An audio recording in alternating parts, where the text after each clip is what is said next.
Welcome to FOH this week from Dortmund, Germany, where we're at the Intertobak Fair. I've got Justin Seldis with me, who is owner of Cigar Traveller lighters, which I know many of us use. The lighter that you can actually take out the insert, travel with internationally. You don't get picked up too often, do you? No, China's is a bit of a no-go. Willkommen, by the way. See what I did there? It's my first show, and Justin's your fifth show. Yeah, so he knows everyone to annoy.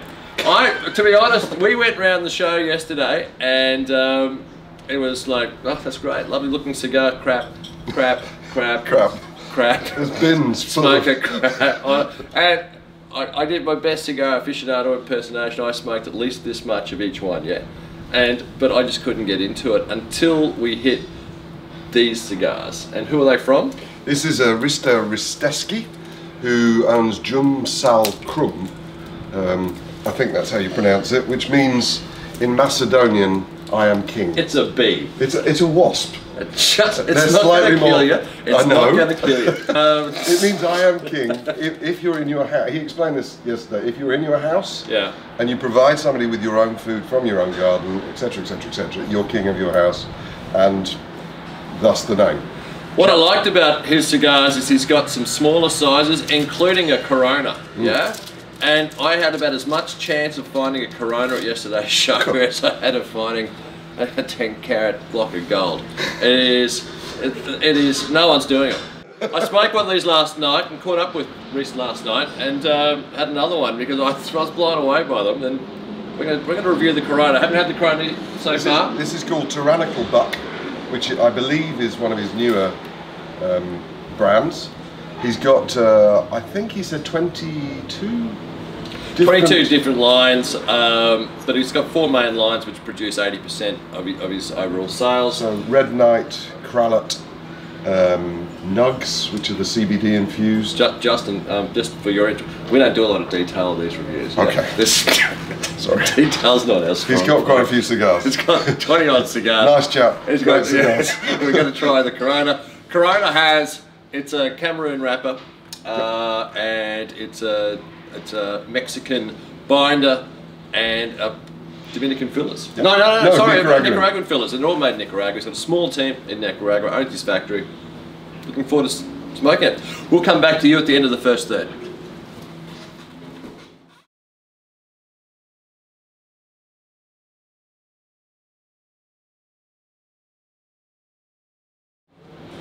Actually, we'll do an opening section of this because it actually opened in really, really well. The draw is perfect for me. How's the draw? It's what I would call a good Cuban draw. Not too windy, but not too tight. It's not open, thank God for that. Yeah. It's actually a decent draw to it.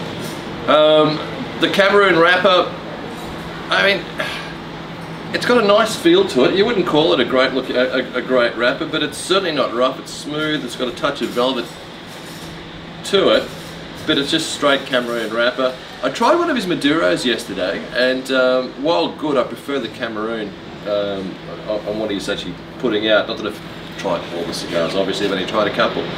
But I love this. It gives it a nuttiness to the cigar, which... Nutty creaminess. Yeah. So how's your opening? Very, very, very lovely, I have to say. I am, having smoked so much crap yesterday, it was a joy to smoke something half decent. And with a fresh palate this morning, this is really very good. Well, it is. It's nuts. To me, it's nuts. Fresh baked bread. Yeah. Very gluten-free. Yeah. Gluten-free. There's a story for you. No. I'll tell you the China story one day. We were travelling China together. Oh God. It's a real nuttiness. A fresh bread note on the opening. Body is just over medium. I would say, yeah. With a fresh palate, it is slightly over medium. But it hasn't got that Nicaraguan Ligero hit. So you just imagine that. So you've got nuts and fresh bread, just over medium in body, and you're getting something that stands on its own and stands very, very tiny high. Bit of sweetness. But I don't know whether this is going to sound like I'm an arse, but it's quite rounded. There is no. You know, yesterday when we were tasting the cigars, a lot of them sort of played on. There's a lot of bitterness on the edges, etc. There is none of that. What we say, there's no elbows in here. It's a nice smooth delivery. That's a better way. There's a certain richness to it. Nice start. Well done. We'll be back at the end of the first third.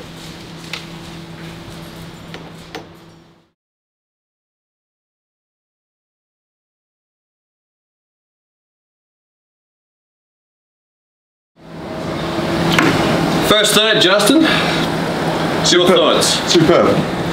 I can't find anything to moan about, which for me is pretty good going. Justin smokes predominantly Cuban cigars, like 99.9% Cuban cigars. So, I mean, I'm in the same boat. I smoke 99. This is, you've got to ask, I'm going to catch up with him later on today, Reese, exactly what he's doing that's different, because we've smoked a lot of non-Cubans, and this is the closest thing I could probably put this to is a Juan Lopez Petite Corona. You were saying Hoyo a bit. I mean, it's like a full-bodied Hoyo. It's got that creaminess, nuttiness. Yeah, I'd go. I can't see too much Hoyo. I can see Quai d'Orsay V with a bit of a Juan Lopez in there, but that's a bit unfair. The only reason we're comparing it to a Cuban is not because it needs to be compared to a Cuban at all. It's only because that's where I come from my comparisons, my flavour profiles. Yeah, so that's the only reason. I think non-Cuban cigars should stop comparing themselves to anything, really, and just stand on their own. This one actually stands. There's no damn bitterness on this, which is the first time I've seen that achieved in a great construction. First. But not in that. Sometimes when you get a non-Cuban, they feel, look, and burn like they're machine rolled. Do you know what I mean? They're just too perfect. This is proper cigar. This is Well, I've had these little versions of his nubs, I suppose, little Petit Robustos last night, and in the same version of this. What are these things called again? They're called Tyrannical Buck. Tyrannical Buck. I have no idea why. And I need to correct something. The company's better known as JSK rather than the full Macedonian name. So I think JSK. JSK. I can't complain with this first third. Really, it is the perfect. It's got some brioche. It's got some. It's still that bready nature to it, that nutty bready nature. Some brioche. Some. I feel like I feel like I'm in a French patisserie. The way that morning, the croissant sort of type flavor. And we're having it sensibly with some coffee and whiskey. Because cheers. It is 10 o'clock in the morning. It is 10 o'clock in the morning. And kids, if you're watching, I don't normally do this, honestly. Yes, he does. Please. How many kids do you have? 7. 7 kids. It's his wife who's drinking. We're back to you at the end of the second third. Only producing the children. It's when she starts to drink.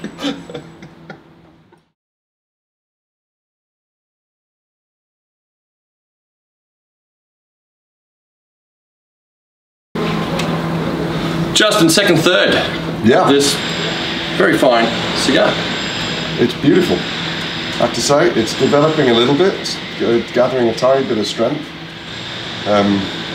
Still the same sort of characteristics, although I'm getting, I don't know whether it's because we're drinking a bit of coffee, but I'm getting that sort of roast. A bit of whiskey. Oh, a bit of whiskey. I'm getting the roasted sort of coffee type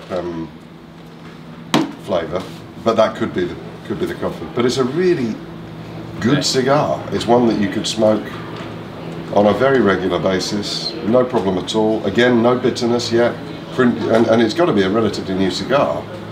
So there's little, if any, ammonia. You can retrohale it, it's not a problem. Reese said he likes resting it for 7-8 months, yeah? But that's still relatively new. Well, let me, I was going to say, the Habanos that I'm getting at the moment are boxed in 7 days? boxed in June 19, so where are we now? October. We're getting close to October 19, so it's a bit close. Really impressed, to be honest. I'd love to work with him in looking at nudies for next year and trying to get some different sort of just trying this blend with a couple of different wrappers. I love this blend. This is a really good blend. In fact, I'll put this into part of my rotation because it's a really good Corona. It stands up with the Monty 3, and it certainly stands up with the Juan Lopez, again, Petite Corona, which has now disappeared, so this will fill that sort of line really, really well. I'll go so far as to say that it's probably the, it's been called, probably the best non-Cuban that I've had yesterday and today in this line, and it's for my taste anyway, and I'm more than happy to put them into my rotation personally because they're just good cigars. and I know that he makes a Lancero, and I want to try his Lancero, and I'll get on him today and see if we can send me some Lanceros, and then I'd love to have some more of these Coronas. I think they're called. I think it's the Red Knight, and I think the toothpick is long and thin as well. I'm not entirely sure. But nice guy. I'd like to work with him and see if we can pull together some cigars for the forum. I know you're going to enjoy these. That's very, very easy. I'd go as far as to say that this is one of the best non-Cubans I've tasted. And it's the best one I've done. And last night, so it's the best for my palate anyway. So it provides some. Yeah, because it wasn't fair last night. We'd smoked a lot of cigars. We drank a lot too. Yeah, so that's why I did not. I didn't drink a lot. Okay. I had a few, but bottles. Right. That's why today I want to do this early in the day on a fresh palate before we had any other cigars, unadulterated by anything but coffee and whiskey, and it's working well. Yeah, pretty cool. Superb. I'm a bit further along than you. You are, but it's not getting bitter. It's not getting hot. The burn's great. You know, because we've been chatting, I've relit it a couple of times, and you don't get that bitterness. I'm actually searching for a negative. Yeah, I'm actually really searching for a negative, and I'd love to take a couple of these home for Kenny to review as well. Kenny, you'd love these, mate. But yeah, this is fun. It's really encouraging to see some NCs which are, for me, for my palate, which are hitting the ball out of the park. When he's young. When I say some, I mean this is the only one that I've found in the last week. Honestly, you should have seen yesterday when we tried a hell of a lot of stuff. It was just, I mean, the packaging's great, the presentation, the packaging, everything looks great, and then until you just taste it, and you see these $1 million booths, and God bless them all. And look, there's a cigar for everyone, I'm sure. But it's hard. My God, what the hell was that thing? I think that's a bumblebee. Excellent. See, it's not just in Australia. So that's the second, third. So far, I've got this as a 90-91 point cigar so far. I'll come back to you at the end of the last third, and you can rate it then. Yeah. but so far I'd agree. So with I'm hoping. Look, there might be a rough end towards this, a rough edge towards it, towards the end, and I'll mark that down. But right now, it's as good as I can expect to get anywhere in the Cuban portfolio. Definitely. Excellent. Be back to you shortly.